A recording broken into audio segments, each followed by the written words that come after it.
할렐루야. 선화교회 주일 예배 나오신 성도 여러분들, 주님의 이름으로 진심으로 축복하고 환영합니다. 오늘도 주일 예배가 돌아왔습니다. 얼마나 기대하고 오셨습니까?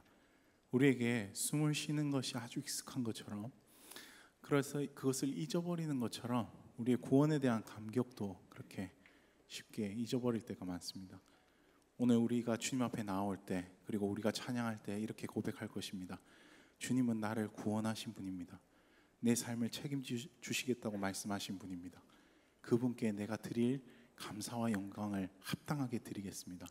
결단하면서 주님 앞에 나가는 시간 되기를 원합니다. 우리 모두 다 함께 그 자리에 일어나셔서 우리를 구원하신 주님 마음을 다해서 찬양하길 소원합니다.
주 흘리신 그 보혈이, 주 흘리신 그 보혈이 나의 죄를 정결케 하네. 내 영을 고치리. 송축하리라, 송축하리라.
전능하신 주님을 송축합시다. 할렐루야.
다시 한번 우리의 마음에 좌정하시길 원합니다. 예수 우리와 이곳에 오소서.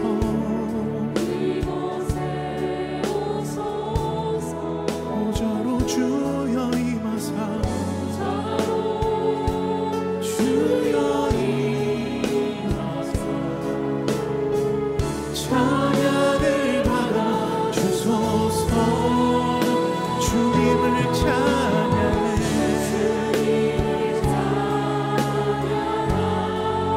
주님을 경배해.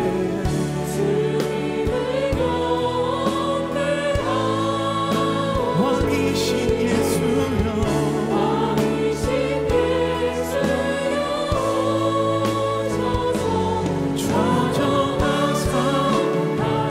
우리 다시 한번 고백합시다. 우리의 손을 들고 고백합시다. 예수 우리 왕이여. 여러분의 마음을 다해서 여러분의 손을 들고 여러분의 얼굴을 들어서 주님을 바라봅시다. 주님 보좌로 주여 임하사 우리 영혼 깊숙이 나오는 그 찬양을 받아주십시오.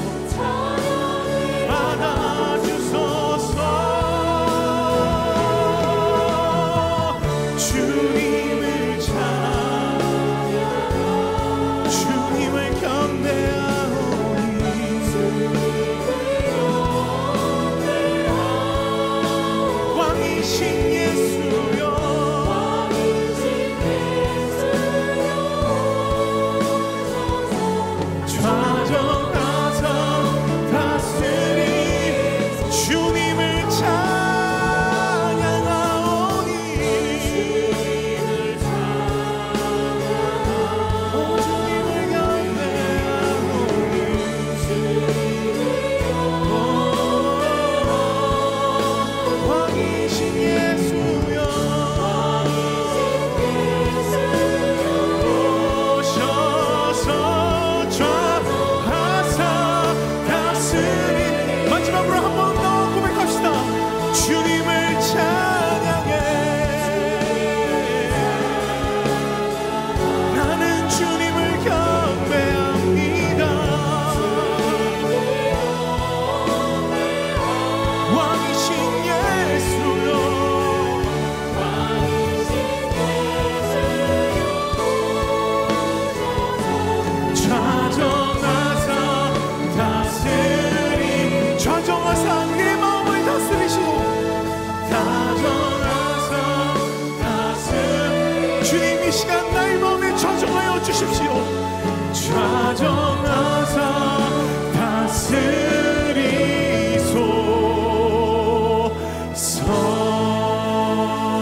묵상으로 기도하심으로 우리 예배를 주 앞에 올려드리겠습니다. 다 함께 묵상으로 기도하시겠습니다.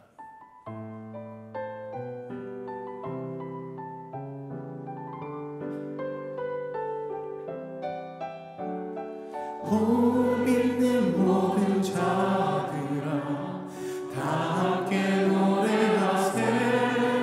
그는 선하시고 인자하신 나의 주.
함께 사도신경으로 우리의 신앙을 고백하겠습니다. 나는 전능하신 아버지 하나님 천지의 창조주를 믿습니다. 나는 그의 유일하신 아들 우리 주 예수 그리스도를 믿습니다.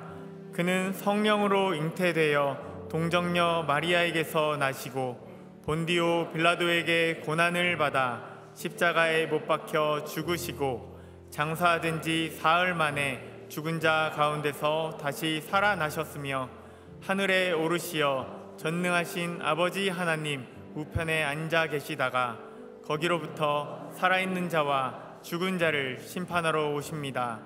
나는 성령을 믿으며 거룩한 공교회와 성도의 교제와 죄를 용서받는 것과 몸의 부활과 영생을 믿습니다.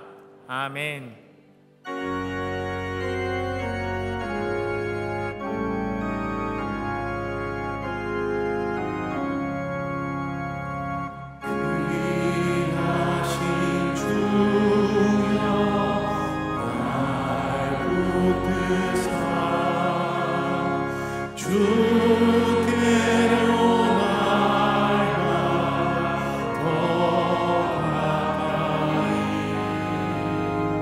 저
이제 자리에 앉아서 회개와 결단의 기도를 드리겠습니다.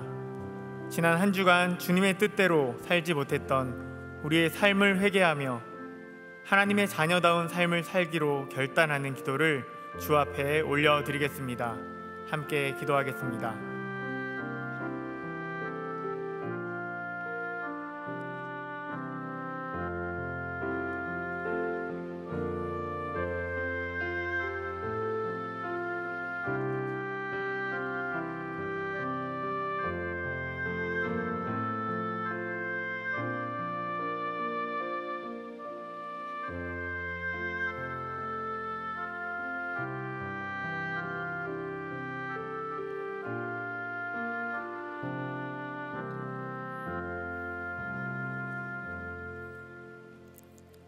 언제나 변함없이 우리를 사랑하시는 하나님, 창세전부터 우리를 지목하여 종되었던 세상에서 이끌어내시고 십자가에서 단번의 제사로 우리 죄를 대속하사 유일하신 참 하나님과 그의 보내신 자 예수 그리스도를 아는 영생의 은혜를 베푸셨고, 또한 우리가 지나온 길에 수많은 대적과 위험에서 지켜주셨으며 오늘 거룩한 예배의 자리에 부르시니 감사를 드립니다.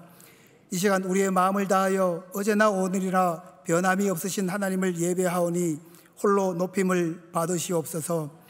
하나님 아버지, 작년부와 교육부의 모든 현장 예배가 회복하도록 도와주옵소서. 세상 그 무엇도 우리를 향하신 하나님의 사랑에서 끊을 수 없음을 믿고 참된 마음으로 회개하며 예배의 자리로 나가는 성도들에게 예배의 감격과 기쁨이 충만하게 하옵소서. 늘 말씀 가운데 기도하며 믿음으로 산다고 하지만은 마음은 여전히 미래에 대한 막연한 불안과 생업에 대한 걱정과 염려 가운데 매여 있는 모습을 봅니다. 육을 위해 살지 말고 우리의 영이 성령 하나님의 인도하심을 받아 우리의 영이 잘 되면 범사에 형통하게 되어 매여 있던 것으로부터 해방되고 모든 염려와 근심이 감사로 변하게 하옵소서. 우리가 사방으로 우겨쌈을 당하여도 쌓이지 아니하며 답답한 일을 당하여도 낙심하지 아니하면 예수의 생명이 우리 몸에 나타나심이니 주님의 평강을 누리게 하옵소서. 뜻하지 않은 질병으로 고통을 당한 환우들과 크고 작은 어려움으로 벼랑 끝에 선 성도들의 간구를 들으사 환난 중에 돌보시는 주님을 만나게 하옵소서. 국내외에서 오직 복음을 위해 수고하고 애쓰는 선교사님들의 발을 반석 위에 두사 그 걸음이 견고하게 하시고 선교 현장에 복음의 능력과 역사가 온전히 드러나게 하시며 오랜 사역으로 지치거나 건강을 잃은 분들에게는 쉼과 회복의 은혜를 주옵소서. 우리 교회를 말씀과 리더십으로 든든히 세워가시는 하나님, 오늘의 우리 교회가 있기까지 평생을 수고하고 애쓰신 최홍준 원로 목사님 리더십과 또 원로 장로님, 은퇴 장로님들의 기도와 헌신을 기억하며 그렇게 인도하신 하나님께 감사와 찬양을 올려드립니다. 유진소 담임 목사님을 중심으로 그 아름다운 전통을 잘 계승하며 부흥의 역사를 이어가는 호산나 교회 되게 하옵소서. 이제 유진소 담임 목사님의 말씀을 듣습니다. 성경 말씀을 풀어갈 때 하나님을 아는 지식으로 갈급한 성도들에게 말씀의 지혜와 은혜를 부어주시고 치유와 회복과 결단의 시간이 되게 하옵소서. 준비된 샤론 성가대의 찬양과 우리의 예물을 올려드리오며 예수님의 이름으로 기도드립니다. 아멘.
6월 셋째 주 호산나 소식입니다.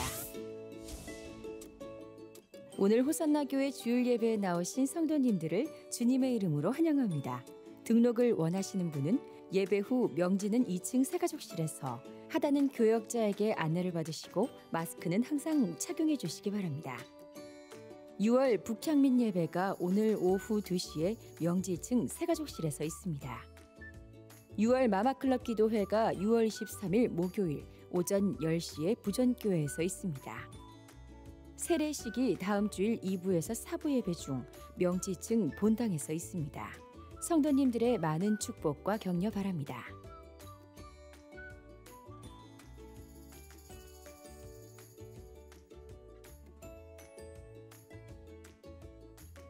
호산나교회 큐티 매거진 말씀과 함께 7, 8월호가 발간되었습니다. 명지 1층 카페 더 미션과 하단 꿈드림 카페 경비실에서 구입하실 수 있습니다. 이번 주 식당 봉사는 하늘마을이며 다음 주는 행복마을입니다. 이번 주 미꿈소 비전센터를 위한 릴레이 기도 담당은 명지 실버마을이며 다음 주는 기쁨마을입니다. 그 외에는 주보를 참고해 주시기 바랍니다. 오늘 저희 예배 처음 나오신 귀한 성도님을 소개하겠습니다.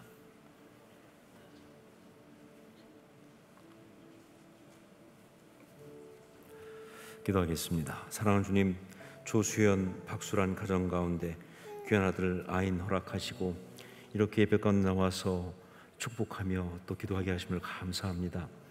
아인의 삶을 주님께서 선하고 아름답게 계획하셔서 이렇게 이 땅에 보내주시고 또 믿음의 가정 가운데 태어나게 하시고 또 아름다운 공동체 속에 있게 하심을 감사합니다. 평생을 그렇게 하나님의 뜻을 이루며 하나님의 사람과 함께 살아가는 복된 사람 되게 하여 주옵소서. 많은 사람을 하나님 앞으로 인도하는 아름다운 귀한 하나님의 사람 되게 하여 주옵소서. 축복하옵고 예수님의 이름으로 기도합니다. 아멘.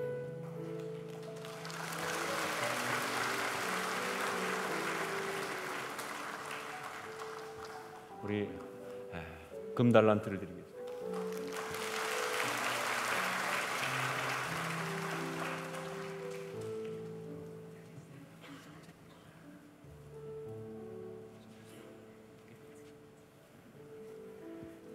명찰은 보여줘야 되는데 가리지 말고.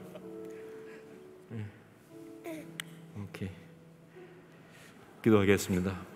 사랑하는 주님, 이강훈, 강세린 가정 가운데 귀한 아들을 정죄 허락하시고 이렇게 또 예배 가운데 나와서 기도하며 축복하게 하심을 감사합니다.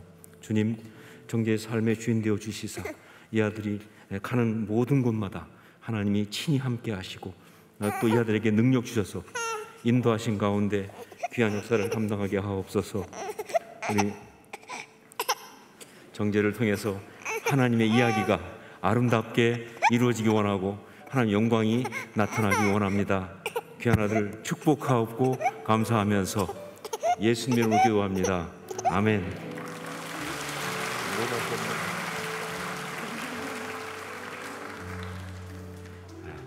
우리 금달란트를 드리겠습니다.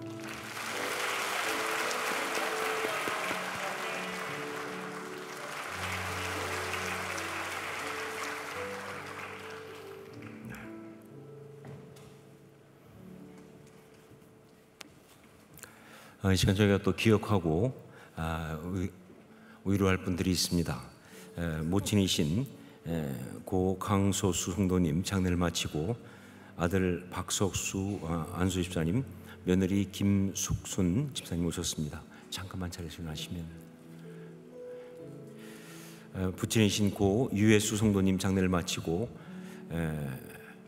어머님 부인 되신 김양자님, 첫째 딸 유용 집사님, 사위 곽경태 성도님, 둘째 딸 유향 집사님 오셨습니다. 잠깐만 자리에 일어나시면. 모친이신 고 진태신님 장례를 마치고 딸 이경란 권사님, 사위 김덕안 집사님, 손자 김영기 형제님 오셨습니다. 잠깐만 자리에 일어나시면. 우리 힘내시라고 박수로 한번 위로하겠습니다. 감사합니다. 자리에 앉으시기 바랍니다.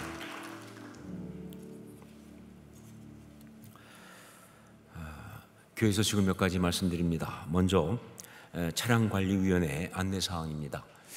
저희가 이렇게 제자리 캠페인을 하고 하니까 많은 분들이 제자리로 돌아오셔서 너무 감사한데, 그러다 보니까 원치 않게 옛날에 있던 문제들도 제자리로 왔어요. 그래서 참 우리를 어렵게 하는데 그 중에 하나가 주차 문제입니다. 코로나 때는 전혀 문제가 없었는데 이제 제자리 캠페인을 하니까 문제가 되기 시작했습니다. 여러분 하여간 아셔야 될 것이 뭐냐면, 우리 호산나 교회는 적어도 대한민국에서는 주차 문제에 있어서는 가장 좋은 조건이다 하는 겁니다. 그러니까 호산나 교회 성도로서 주차 때문에 불평한다면 이건 말이 안 되는 거예요. 정말 좋은 조건의 주차 환경을 갖고 있는데 그래도 여전히 주차는 어렵습니다. 특별히 여러분 이 교회 근처에 있는 공원 주차장 이용하시는 분들은, 공원 주차장은 저희 교회 주차장이 아닙니다. 그래서 거기는 저희 주차위원들이 가서 어떻게 도와드릴 수 없는 그런 구에 속한 곳이기 때문에 거기 주차할 때는요, 그 안에 있는 그 주차 공간에는 주차하는 건 문제가 없지만 뭐 통로라든가 이런 곳에 세운다든가 혹은 이중 주차한다든가 이렇게 하시면 도와드릴 수가 없어요. 그런데 때로 이제 그렇게 되면 거기 왔던 분들이 나가면서 이제 차를 뺄 수가 없어서 굉장히 컴플레인을 하는 경우가 있는데, 정말 그럴 때 복음의 문이 막 막힐 수도 있으니까 여러분 특별히 좀 신경 쓰셔서 이 공원 주차장 주차하는 분들은 이중 주차 혹은 통로에 주차하는 거 이런 것들은 하시지 않을 수 있도록 부탁드립니다. 그리고 또 우리 그 주차하는 분들은 가까이 있는 주차장들이 이제 다 꽉 차고 또 나중에 또 오시는 또 새로 오신 성도님들이 오셔야 되는데, 그러니까 할 수 있으면 부민 주차장을 이용해 달라 하는 겁니다. 좀 떨어졌지만 그곳에 주차하시고 걸어오면 한 5분 미만입니다. 제가 확인해 본 결과 5분 미만이에요. 그러니까 이렇게 오시면 되는데, 근데 많은 성도님들이 이 또 해외 선교는 가도 멀린 주차장은 안 된다 이런 그 신념들을 갖고 계세요. 근데 제가 분명히 선언합니다. 부민 주차장이 해외 선교입니다. 거기 가는 것이 굉장히 중요한 사역이라는 것을 아시고 여러분들이 정말 그렇게 적극적으로 서로 조금씩만 도와주면 정말 편안하게 잘 주차할 수 있으니까 그렇게 해주시기를 부탁드립니다. 특별히 주차를 원활하게 하기 위해서 주차 봉사자들의 안내에 잘 따라 주십시오. 정말 주차 봉사하는 분들이 막 그렇게 수고하시는데 또 상처도 많이 받으세요. 막 잘 안 따라주니까 그러지 않고 정말 우리 호산나의 아름다운 영성이 주차장에서부터 나올 수 있도록 함께해 주시기를 부탁드립니다. 오늘 오후 4시에 순장반이 있습니다. 특별히 오늘은 사역반 훈련생들이 참관하니까 순장님들께서 꼭 나오셔서 좋은 시간 또 본을 보여주시길 부탁드립니다. 지난주에 저희 설립 45주년 감사주의를 맞아서 저희가 특별 헌금을 했습니다. 그래서 우리 우크라이나 난민들을 돕는 것과 그다음에 울진 삼척 산불 때문에 집을 잃어버린 이재민들을 돕는 일을 위해서 목적 헌금으로 저희가 했는데, 성도님들이 열심히 참석해 주셔서 1억 200만 원의 헌금이 드려졌습니다. 그래서 정말 감사드리고요. 이것을 잘 그 목적에 맞게 이렇게 사용하도록 하고, 그러면서 정말 우리 호산나 교회가 어려운 사람들, 주변에 있는 사람들을 돕는 교회로서의 그 모습을 계속 이어가도록 하겠습니다. 함께해 주신 성도님들께 감사를 드립니다. 그 외 다른 것들은 주보를 참조하시면 되겠습니다. 헌금을 위해서 기도하겠습니다. 사랑하는 주님, 은혜를 감사합니다. 주 앞에 예배드리면서 또한 예물을 가지고 나왔습니다. 주님, 우리의 삶을 받아주시고 우리 예물을 받아주시고 우리가 정말 주님 앞에서 언제나 이렇게 드려진 자의 아름다움으로 살아갈 수 있도록 축복하여 주시옵소서. 세상의 어떤 물질과 어떤 그런 것을 하는 삶이 아니고, 그것을 추구하는 삶이 아니고, 오직 주님 의지하고 주의 뜻을 구하는 그런 삶을 살 수 있도록 은혜를 더해 주시고, 그런 아름다운 삶을 살 수 있는 그런 특별한 축복이 우리 심령 가운데 삶 가운데 부어지게 하여 주옵소서. 우리 예물을 받아주시고 우리 예배를 받아 주옵소서. 예수님의 이름으로 기도합니다. 아멘.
귀한 찬양에 감사드립니다. 말씀을 함께 나누겠습니다.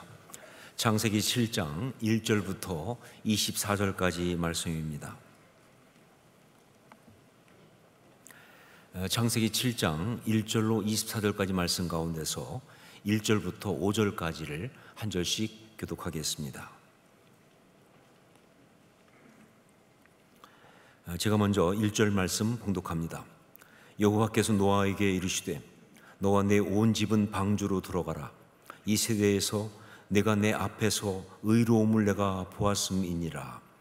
너는 모든 정결한 짐승은 암수 7씩 부정한 것은 암수 2씩 내게로 데려오며 공중의 새도 암수 7씩을 데려와 그 씨를 온 지면에 유전하게 하라. 지금부터 7일이면 내가 40주야를 땅에 비를 내려 내가 지은 모든 생물을 지면에서 쓸어버리리라. 함께 있습니다. 노아가 여호와께서 자기에게 명하신 대로 다 준행하였더라. 아멘. 미국에 가면 그랜드 캐년이라고 하는 엄청난 협곡이 있습니다. 뭐 워낙 유명한 곳이어서 가보신 분들도 많이 계실 거고요. 또 가보지 않았어도 다 알고 있는 바로 그런 곳입니다. 아마 그래도 한번 사진으로 보면서 어떤 곳인지 보겠습니다. 사실 뭐 사진은 그 실제 그랜드 캐년을 그대로 담을 수가 없죠. 정말 몇만 분의 1밖에 안 될 것이다라고 생각합니다. 그런데 정말 사진으로 봐도 엄청난 그런 계곡이 바로 그랜드 캐년입니다. 저는 처음에 그랜드 캐년 갔을 때 그 장관에 그야말로 압도가 됐어요.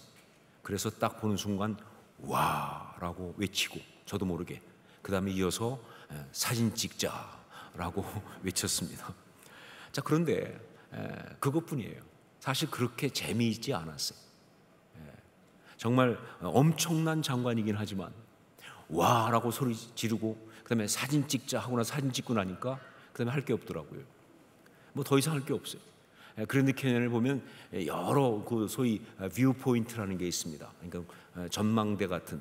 그래서 여기서도 보고 저기서도 보고 하면서 쭉 있는데 거기를 또 연결하는 것을 트레일이라고 그래서 길로 쭉 연결되어 있는데 그런데 그게 굉장히 길어요. 정말 그런데 뭐 뷰 포인트를 가서 봐도 솔직히 말하면 거기가 거기예요. 뭐 다르다고 하는데 아까 본 곳이 그곳 같고 뭐 잘 모르겠어요. 그냥 그 길이 머니까 힘들고 피곤할 뿐 그렇게 뭐 재미있거나 그러지 않았습니다. 자, 그런데 두 번째 갔을 때는요, 아니요, 정말로 마음에 큰 감동과 그리고 은혜를 받고 그리고 거기서 찬양하고 그리고 기도하는 시간을 가졌습니다. 이유는 뭐냐? 두 번째는 그냥 간 것이 아니라 창조과학 탐사여행으로 갔기 때문에 그렇습니다. 가는 길에 이 그랜드 캐년에 대해서 제대로 알고 가서 봤기 때문에 정말 그때는 가서 굉장한 감동과 은혜가 있었던 것이죠. 지질학을 알고 창조과학을 믿는 분들은 아주 분명하게 그리고 확실하게 말합니다. 그랜드 캐년은 노아 홍수의 산물이다라고. 그랜드 캐년은 노아 홍수의 산물이라고 그렇게 말합니다. 그 거대한 계곡들이 바로 성경대로 온 세상을 쓸어버리는 홍수가 있었다는 것을 증거하고 있다는 거예요.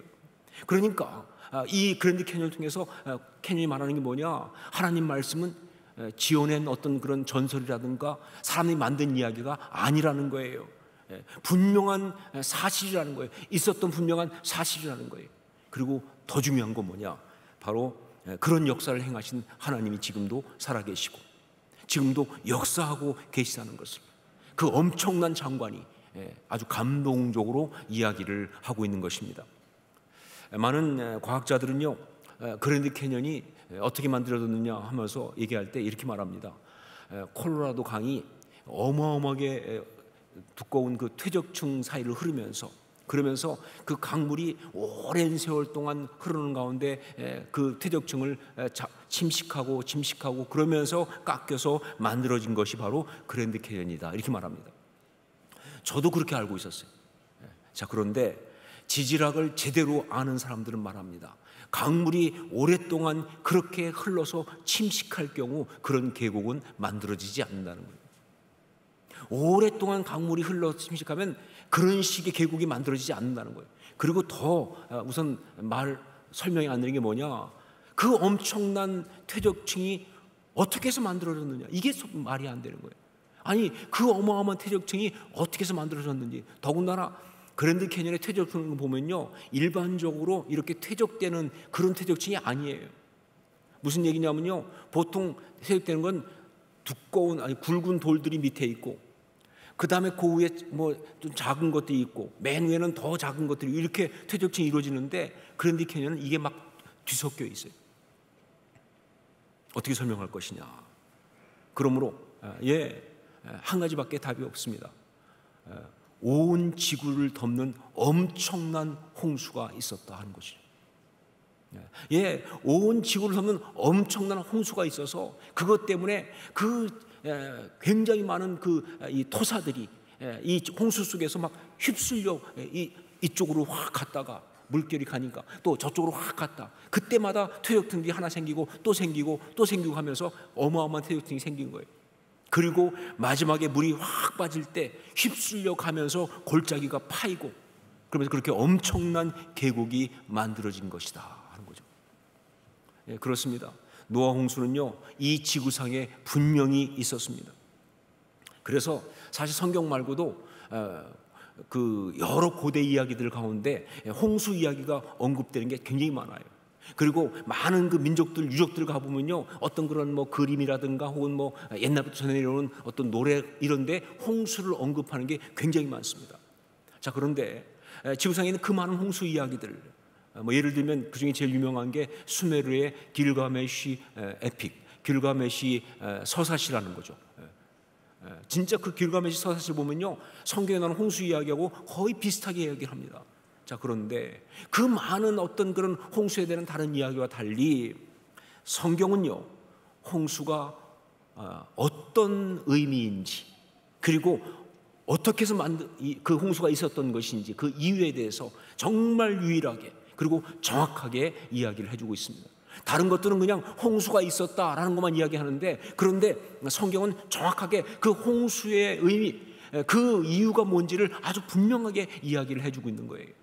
우리 창세기 6장 17절 말씀을 함께 읽겠습니다. 창세기 6장 17절 같이 읽습니다. 내가 홍수를 땅에 일으켜 무릇 생명의 기운이 있는 모든 육체를 천하에서 멸절하리니 땅에 있는 것들이 다 죽으리라. 네, 홍수는 바로 하나님의 심판이었습니다. 그냥 단순한 자연현상이 아니고요, 이것은 바로 인간의 죄악에 대해서 결코 넘어가실 수 없는 하나님이 행하신 그러한 심판이었습니다. 살아계신 하나님께서, 역사하신 하나님께서 정말 이 죄악을 심판하기 위해서 행하신 그런 역사였다. 이것이 바로 홍수라는 거예요. 그래서 제가 바로 그랜드 캐니언에 가서 그렇게 감동스럽고 그렇게 정말 전율하는 느낌을 가진 거예요. 이 하나님의 어미하심 때문에. 정말 저는 그때 가서 딱 보는 순간 그 내용을 알고 와서 보니까 이런 고백이 나오더라고요. 하나님이 이렇게 살아계시는데, 하나님이 이렇게 역사하시는데, 그런 마음 때문에 정말 설명할 수 없는 하나님의 임재에 대한 감동과 그리고 경외함과 두려움이 밀려들더라고요. 그래서 찬양하고, 그래서 기도하고 그랬던 것입니다. 바로 그 홍수의 이야기, 노아 홍수의 이야기가 성경에 기록된 것이 창세기 6장부터 8장입니다. 자, 그런데 창세기 6장부터 8장까지 노아 홍수 이야기가 나오고 있는데, 그 중에서 우리에게 가장 중요한 부분, 즉 우리한테 직접적으로 해당되는 그런 메시지가 있는 부분은 어디냐라고 한다면 그것이 바로 창세기 7장의 앞부분이에요. 오늘 본문인 창세기 7장의 앞부분이에요. 왜냐하면요, 이 부분이 어떤 얘기냐, 바로 홍수 심판이 임하기 전에 있었던 이야기거든요. 홍수 심판이 임하기 전에 있었던 이야기예요. 여러분, 성경을 봐서 분명히 알지만 홍수 후에 하나님 분명히 말씀하시기를 홍수로 다시는 세상을 심판하지 않는다, 이렇게 말씀하셨어요. 그렇죠? 다시는 홍수로 세상을 심판하지 않는다. 그러면서 주신 증거가 뭐예요? 무지개 아닙니까? 언약의 증거가 무지개예요. 자, 그런데 여러분, 이 말씀을 착각하시면 안 돼요. 이 말이 심판을 안 한다는 이야기가 아니라 다시는 심판 안 하시겠다는 이야기가 아니에요. 다만 뭐예요? 물로 그런 식으로 심판을 하지는 않는다는 이야기예요. 여러분, 심판은 계속 있습니다. 인간이 범죄하고 살아가는 한 심판은 계속 분명히 있을 수밖에 없어요. 예, 말씀 그대로 온 인류 전체를 다 한꺼번에 쓸어버리는 어떤 그런 전 우주적인 그런 심판도 있고요, 또 부분적으로 심판을 행하시는 그런 것도 있습니다. 뿐만 아니라 개인적으로 그 삶의 어떤 시간에 임하는 심판도 모든 사람에게 다 있는 거예요. 자, 그렇기 때문에 이렇게 말할 수 있어요. 모든 인생은 심판을 앞에 두고 살아가는 그런 인생이다. 어떤 시대에 어디를 살든 간에 모든 인생은 심판을 앞에 두고 살아가는 그런 인생이다 하는 거예요. 지금 우리도 마찬가지예요. 우리는 심판을 앞에 두고 살아가고 있는 거예요. 자, 그렇기 때문에 노아 홍수 그 심판, 그 노아 홍수의 그 심판을 앞두고 있었던 그 이야기는요, 영적으로 그대로 우리에게 해당되는 이야기인 거예요. 심판을 앞두고 있으니까. 자, 그렇다면 그 심판을 앞두고 있는 그런 상황에서 하나님께서는 하나님의 사람 노아에게 뭐라고 말씀하셨느냐, 그 메시지를 우리가 들어야 할 것입니다. 우리 1절 말씀을 함께 읽겠습니다. 1절 같이 읽습니다. 여호와께서 노아에게 이르시되 너와 네 온 집은 방주로 들어가라. 이 세대에서 내가 내 앞에 의로움을 내가 보았음이니라. 뭐라고 말씀하셨어요? 뭐라고 말씀하셨습니까? 방주로 들어가라 라고. 방주로 들어가라. 심판이 이제 다가오고 있으니까 너와 내 가족은 방주로 들어가라, 이렇게 말씀하신 거예요. 자, 그런데 이 말씀은요, 단지 이제 비가 많이 올 거니까, 그러니까 방주로 들어가 피하라 라고만 말씀하신 것이 아니에요. 이건 그것보다 훨씬 더 깊은 의미가 있습니다. 예, 이것은요, 성경이 그렇게 많이 강조하는 두 갈래길 신학, 바로 그 얘기입니다. 두 갈래길 신학. 예, 성경은 보면요, 이야기하는 게 뭡니까? 내가 네 앞에 두 갈래길을 둔다. 하나는 뭐예요? 생명의 길이에요. 복인 생명의 길. 또 하나는 뭐예요? 사망의 길입니다. 저주예요. 두 갈래길을 둔다. 이게 성경이 계속 말하고 있는 이야기 아닙니까? 바로 그 이야기를 지금 하고 있는 거예요. 두 갈래길 신학. 여러분, 한번 생각해 봅시다.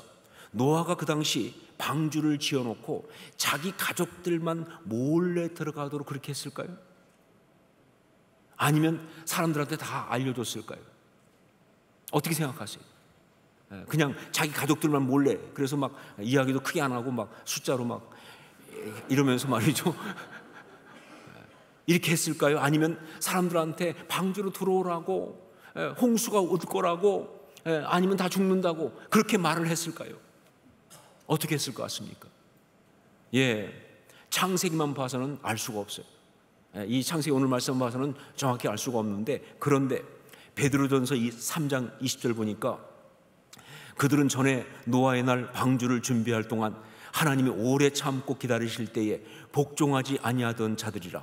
방주에서 물로 말미암아 구원을 얻은 자가 몇 명뿐이니 겨우 8명이라 하는 이 말씀과, 그리고 또 베드로후서 2장 5절 옛 세상을 용서하지 아니하시고 오직 의를 전파하는 노아와 그 7 식구를 보존하시고 경건하지 아니한 자들의 세상에 홍수를 내리셨으며 라는 이 말씀을 통해서 볼 때, 예, 하나님은요 노아를 통해서 계속 말씀하셨어요. 회개하라고, 아니면 심판받는다고. 그리고 마지막에는요 방주로 들어오라고.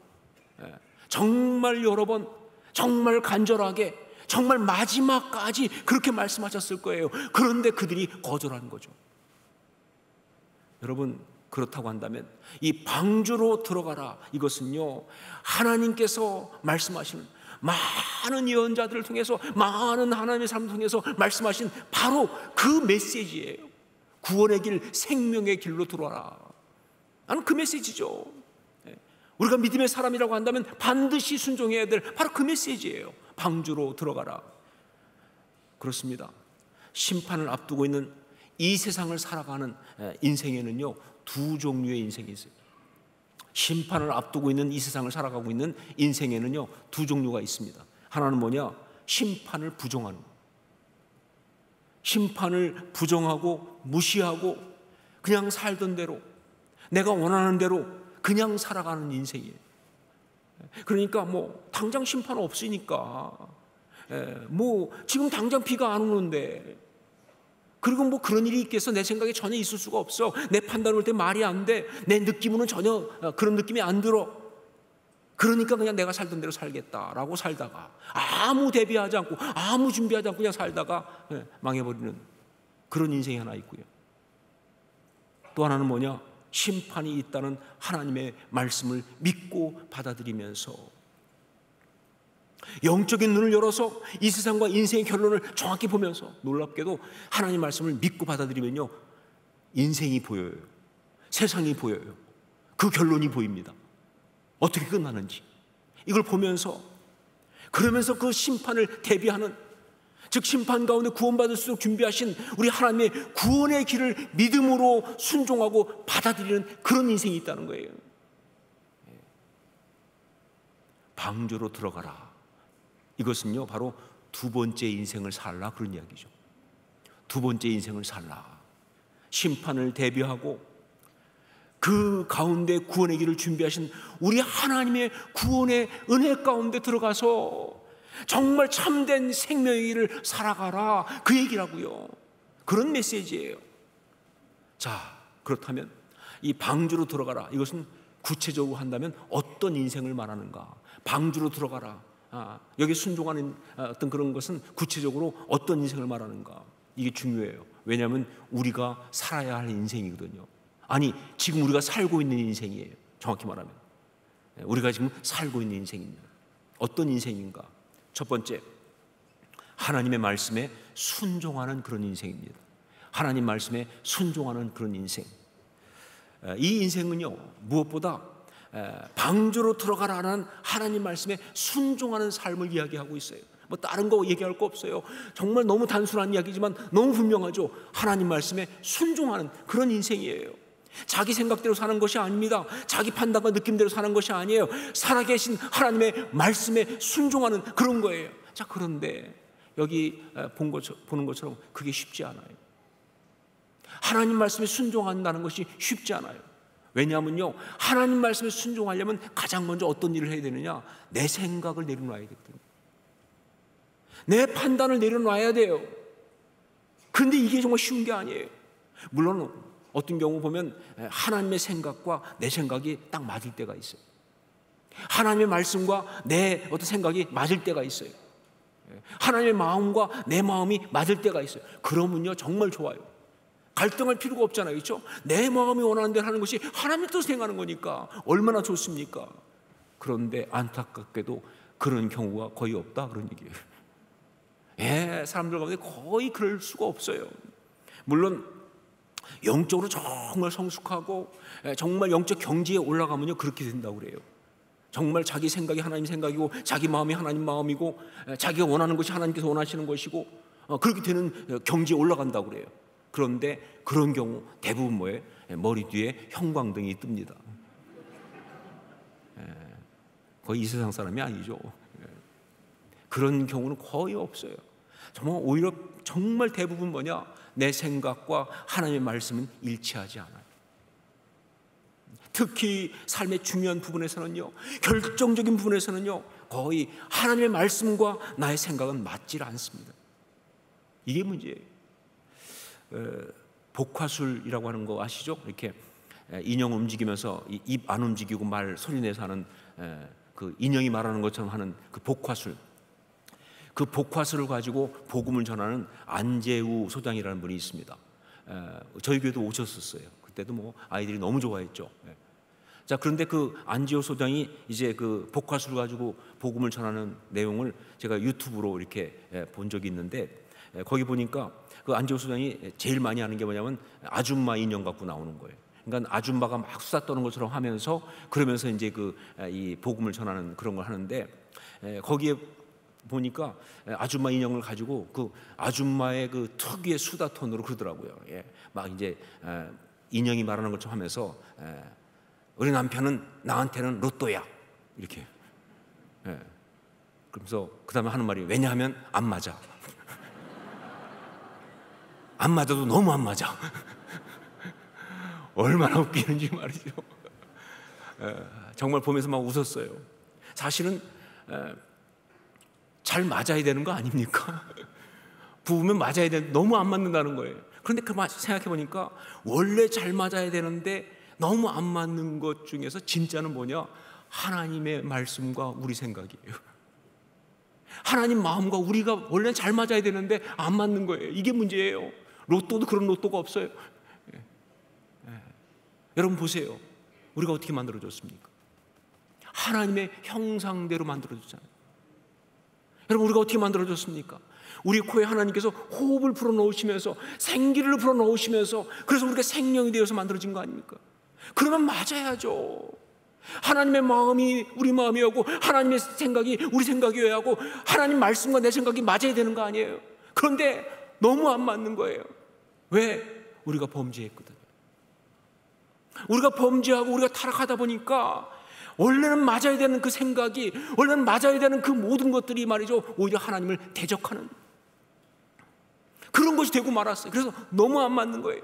그러다 보니까 하나님 말씀에 순종하려고 하면요, 가장 먼저 내려놓아야 될 것이 뭐냐? 내 생각 내려놔야 돼요. 내 판단 내려놔야 돼요. 내 자아 내려놔야 돼요. 그러니까 이게 어려운 거예요. 바로 그런 일이 방주로 들어가는 그때도 있었어요. 여러분, 방주로 들어간다는 것, 예, 그렇습니다. 당시 제정신 가진 사람들의 생각으로 볼 때는 다 미친 짓이에요.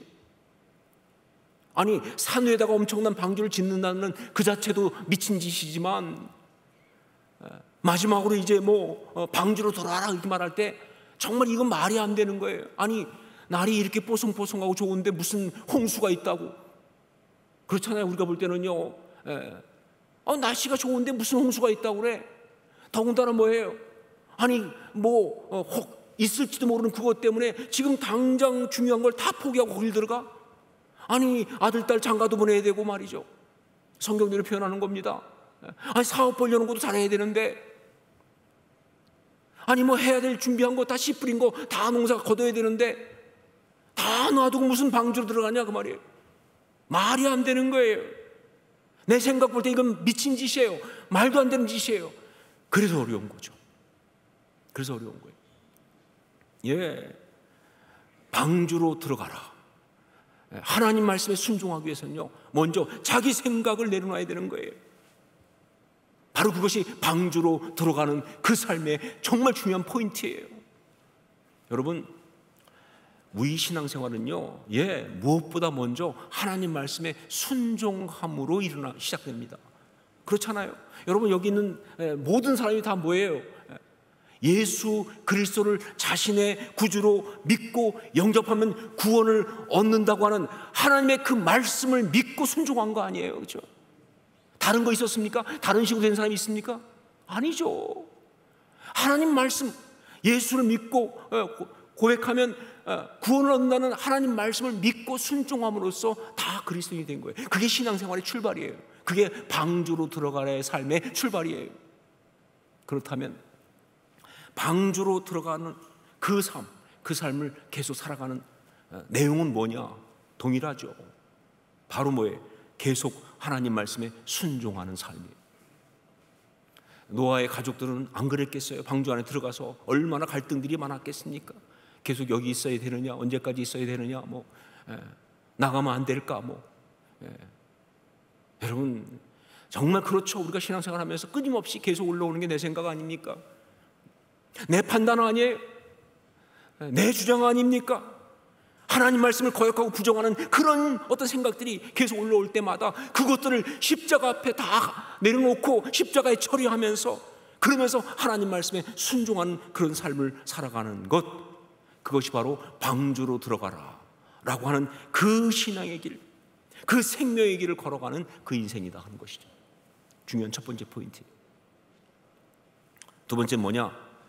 언약을 붙들고 살아가는 인생입니다. 언약을 붙들고 살아가는 인생. 우리 창세기 6장 18절 말씀을 함께 읽겠습니다. 같이 읽습니다. 그러나 너와는 내가 내 언약을 세우리니 너는 내 아들들과 내 아내와 내 며느리들과 함께 그 방주로 들어가고. 예, 방주로 들어가는 것은 하나님이 세운 언약을 붙들고 살아가는 그런 인생을 말합니다. 하나님이 그와 세운 그 언약을 붙드는 그런 삶. 여러분, 정말 아름다운 삶은요, 예, 무엇보다 하나님이 자신에게 주신 그 언약을 붙들고 살아가는 삶이 진짜 아름다운 삶이에요. 여러분, 하나님은 우리를 지으실 때부터 언약을 주셨습니다. 그게 바로 뭐예요? 생육하고 번성하여 땅에 충만하라, 땅을 정복하라, 바다의 물고기와 하늘의 새와 땅에 움직이는 모든 생물을 다스리라는 그 말씀이에요. 이 말씀은 단지 그냥 너 잘 먹고 잘 살아라 그 얘기가 아니죠.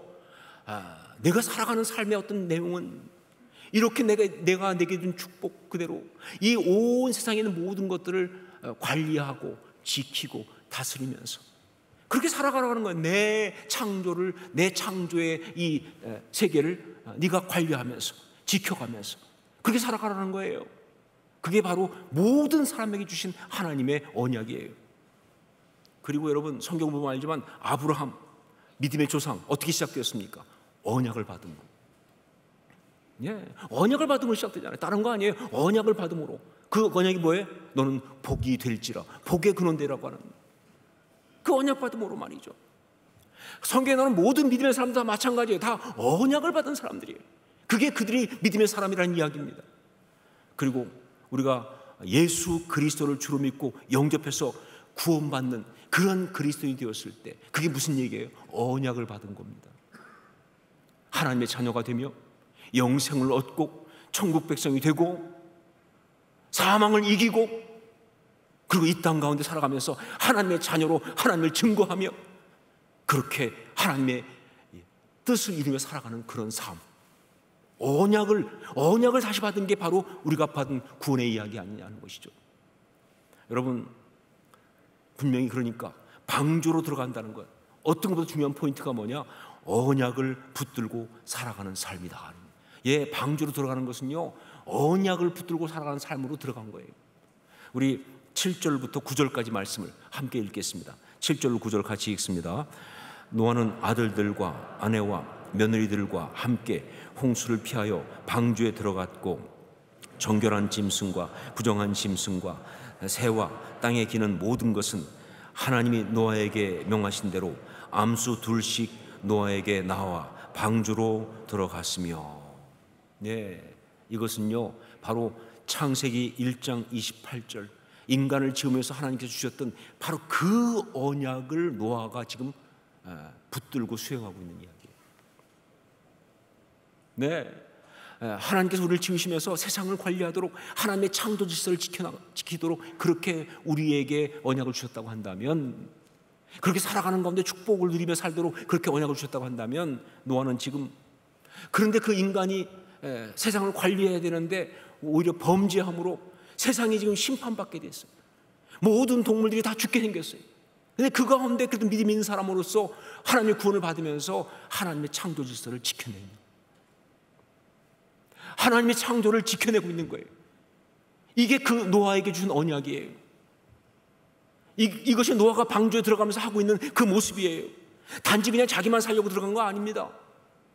하나님의 창조를 지켜낸 거예요. 하나님의 역사를 지켜내는 이야기를 한 거예요. 이게 바로 하나님이 노아와 세운 언약이고요. 이것이 바로 방주 안으로 들어가는 노아의 그 신앙의 모습인 거예요. 여러분, 우리가 정말 아름답게 살려면요, 다시 말합니다, 언약을 붙들고 살아야 합니다. 우선 우리한테 주신 언약이 있어야, 많은 사람들은 언약이 있는지도 몰라요. 그런데 분명히 말합니다. 주신 언약이 있어야 우리의 살아가는 그 모든 시간이 의미가 있고 아름답습니다. 뭐 70년을 살고 80년을 살고 90년을 살고 100년을 살면 뭐합니까? 그렇게 살았을 이유가 없는데, 그냥 그렇게 살아야 될 어떤 의미가 없다고 한다면 이건 그냥 아무 의미 없는 거죠. 그렇죠? 언약이 있어야 그 시간이 의미가 있죠. 왜 그렇게 힘든데도 살아냈습니까? 그 언약 때문에. 그렇게 어려운데 왜 어떻게 견뎌냈습니까? 언약 때문에. 그 언약을 지키기 위해서 언약을 부여잡고, 그걸만 아름다운 거예요. 그중에 어떤 사람들은요, 사람들이 아무도 알아주지 않는 정말 초라한 그런 삶이라 할지라도요, 그가 하나님께 받은 언약 때문에 그 시간을 견디고 있다고 한다면요, 그거 아름다운 거예요. 그거 귀한 거예요. 정말 가치 있는 것이다. 여러분, 다시 말합니다. 우리는 언약을 받은 사람들이에요. 우리를 지으실 때 이미 언약을 주셨고요. 그리고 우리가 구원받으면서 그 언약을 새롭게 다시 부여잡은 그런 사람들입니다. 그러니까 우리는 어떤 것보다 언약을 붙들고 살아가야 돼요. 언약으로 우리에게 주신 그 축복들, 자신의 삶과, 전 단호하게 말합니다. 우리에게 있는 모든 시간들은요, 축복이고 언약이에요. 그래서 우리는 절대 그렇게 힘들다고 포기 못해요. 저는 아무리 힘들어도 포기하면 안 된다고 생각해요. 왜? 하나님 주신 시간이고 하나님 주신 언약이니까. 살아내야 돼요. 정말 중요해요. 살아내야 됩니다. 그리고 공동체, 우리에게 주신 공동체. 공동체는 하나님 주신 공동체는 다 언약 공동체. 구체적으로 말하면 무엇보다 뭐예요? 가정, 그리고 교회. 하나님이 우리에게 주신 거잖아요. 언약으로 주신 거잖아요. 축복으로 주셨으면서 동시에 뭐예요? 언약으로 주신 거잖아요. 그러면 견뎌야죠. 버텨야죠. 지켜내야죠. 그러면 아름다운 거죠. 아름다운 거죠. 이것이 바로 방주로 들어가라 라고 하는 그 하나님 말씀에 순종하며 살아가는 아름다운 삶, 생명의 길이 되는 겁니다. 언약을 붙들고 살아가는 삶. 방주로 들어가라. 홍수 심판을 앞두고 하나님께서 노아에게 말씀하셨습니다. 그리고 성경을 통하여 오늘 심판을 앞두고 살아가는 우리에게 또한 말씀하셨습니다. 여기에 순종하면서 그렇게 아름답게 살아가는 우리 모두가 될 수 있기를 주의 이름으로 축원합니다. 정말 하나님의 그 말씀하신 그대로 방주로 들어가서 그 방주 안에 살아가는 그러한 삶을 살아갈 수 있기를 다시 한번 주의 이름으로 축원합니다. 기도하겠습니다. 우리 같이 통성으로 기도하면서 방주로 들어가라, 이 하나님 말씀 앞에 순종하면서 우리 정말 오직 정말 그런 삶을 살기 위해서 말씀하신 대로 하나님 말씀에 순종하는 삶 살겠습니다. 내 생각 내려놓고 언약을 붙들고 살아가겠습니다. 하나님 뜻을 이루기 위하여 우리 간구하며 통성으로 함께 기도하겠습니다. 아버지 하나님 기도합니다. 하나님 정말 우리가 하나님 앞에서 그런 삶을 살기 원합니다.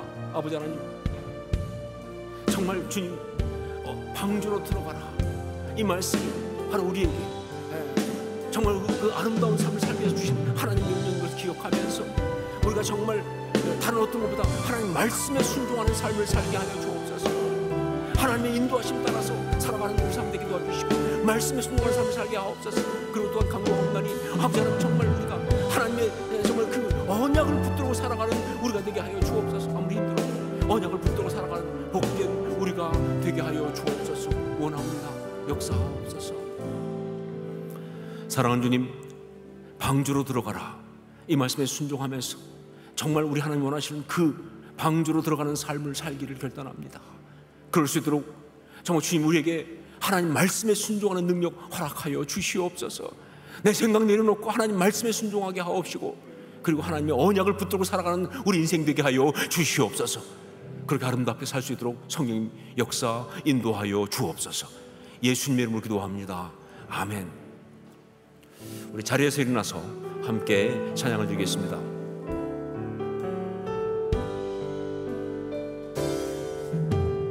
나의 가는 길 주님 인도하시네. 그는 보이지 않아도 날 위해 일하시네. 주 나의 인도자 항상 함께 하시네. 사랑과 힘 베푸시며 인도하시네.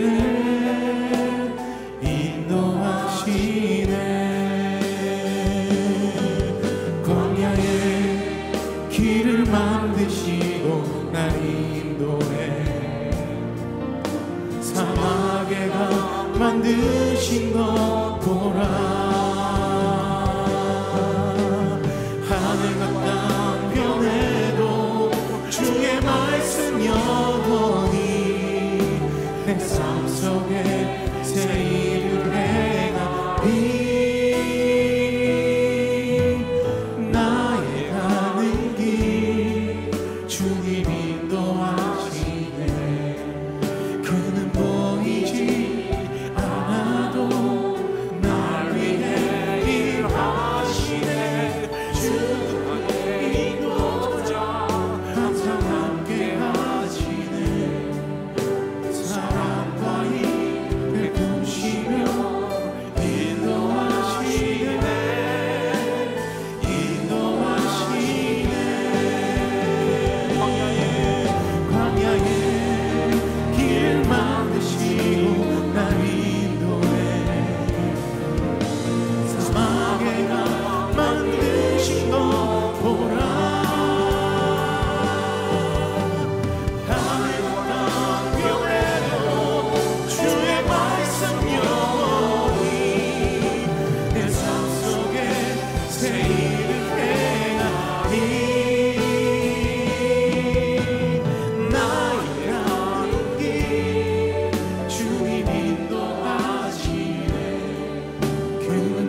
기도하겠습니다. 이제는 우리 주 예수 그리스도의 십자가의 그 은혜와 하나님 우리 아버지의 한량없는 사랑하심과 성령의 역사하시며 감화감동하시고 서로 교통교제하게 하심이 방주로 들어가라, 이 하나님 말씀 앞에 아멘으로 순종하며 정말 그 방주로 들어가서 살아가는 생명의 길을 걷는 자로 살아가기를 다시 한번 결단하고 고백하고 나아가는 주의 귀한 사람들, 주의 자녀들 머리 위에 그 힘있고 아름다운 발걸음 걸음 위에 그리스도께서 피로 세우신 이 교회와 우리 주님 여전히 사랑하시는 이 나라 이 민족 위에 이제부터 영원까지 항상 함께 있을지어다. 아멘.